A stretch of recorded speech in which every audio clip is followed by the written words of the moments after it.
everyone, the winner for our Guess What Was Missing from this desk competition is Andrew Phillips, 2001 on Insta. He successfully guessed the movie clipper was missing. Woohoo! Goodie bag is on its way to you, Andrew. Call it clapperboard. Oh, clapperboard, clapperboard, clapperboard. Anyway, so I thought this week's competition is our Count the Magnet challenge. All you need to do is count the magnets throughout the show and submit the number of magnets that you can see all on this desk in this tool work thing? Table. And basically, if you can just guess how many magnets there are, you could win an MTD Network goodie bag. So just submit the number of magnets that you can see throughout this show. Talking of magnets, check out this video of this oddly satisfying magnet science experiment happening. Usually I'd say don't try this at home, but you can actually try these at home. So send in the videos of you experimenting with magnets my way.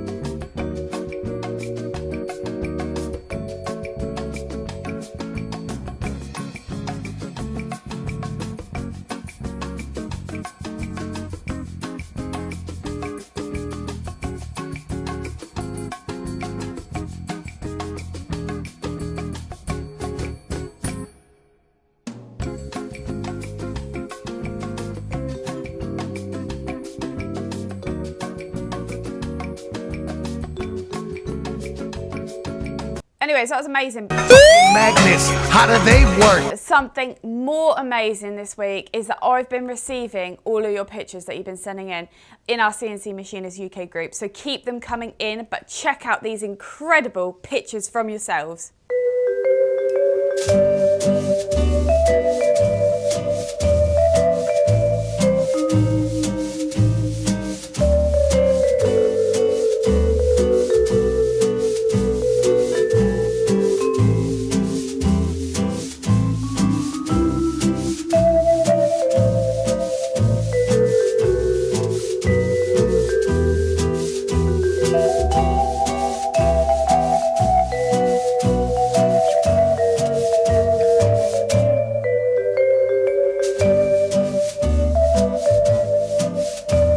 Okay, so blast from the past this week. It's a, what did we say it was? Swed turn. It's a Swed turn, a classic lathe from 1976. This is a Swed turn 20, loads of power, big chunks of metal, an envelope you can walk in and out of. No, can you? Can you walk in and out of that? Probably not. Watch the video.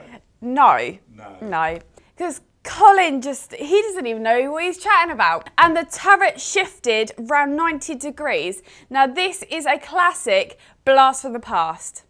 Okay. I know you guys like to see the blast from the past. This one is cable and schlep. I'm going to do 3 big reveals on this. Now, those of you guys who know the machine, a Swed turn 20, as the engineer said, well, I can't use the exact words because we like to be politically correct. It takes a massive cuts, and also good to see MTD have already been here. But anyway, moving on. First big reveal. I can, don't give it all away, Chris, work that camera, let me work the camera. I can actually stand in the working envelope. So pretty impressive, very easy to get to your components. There you go, do you like the footwear, by the way? Thank you very much. Now, next bit. Big chuck there, big turning diameter, up to 750 mil on reliable information. So that's got a big component there.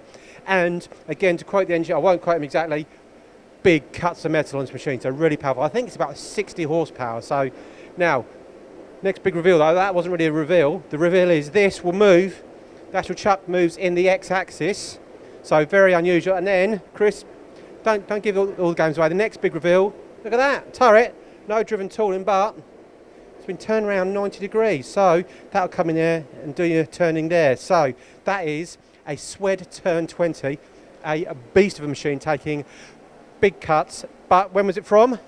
I'll give you a little clue. Not as old as me. In fact, it was, another big reveal, 1976. Gina asked this week, it's all about what is a bar puller? Paul shares the difference between a bar puller and a bar feed and how it is cheaper. It's a cheaper way to semi-automate your turning centre. So check this out. This is a video on a bar puller. There are two ways of moving bar on a machine tool or on a turning centre or on a lathe. One is a bar feed and one is a bar puller. And this particular gripple bar puller, available from the Engineering Technology Group, would go into your turret of your machine, and then the jaws are then activated to grip the bar, and then the turret will move and take the bar out of the collet chuck or the chuck to position it ready for your next component to be machined. Why would you use one? Well, the reason you might use a bar puller is because, one, you haven't got a bar feed, you haven't got enough space for a bar feed, and maybe you're not into a production environment and you don't need to do that many components. Therefore, a bar puller is a cost-effective way of essentially semi-automating your turning process. Okay, I did watch that actually, because Yeah. I couldn't summarise that otherwise. So on this day, so you guys love our history updates. So on this day in 1738, French physician, Fish Ian. I can't do it. Physician. You got it. Yes. So in 1738, French physician, Joseph Guillotine, after whom the guillotine is named after, was born, who proposed on the 10th of October in 1789 that the use of the device is to carry out death penalties in France as a less painful method of execution. Although he didn't really invent the guillotine, and in fact opposed the death penalty, his name became synonymous with it. Woohoo! So, network news.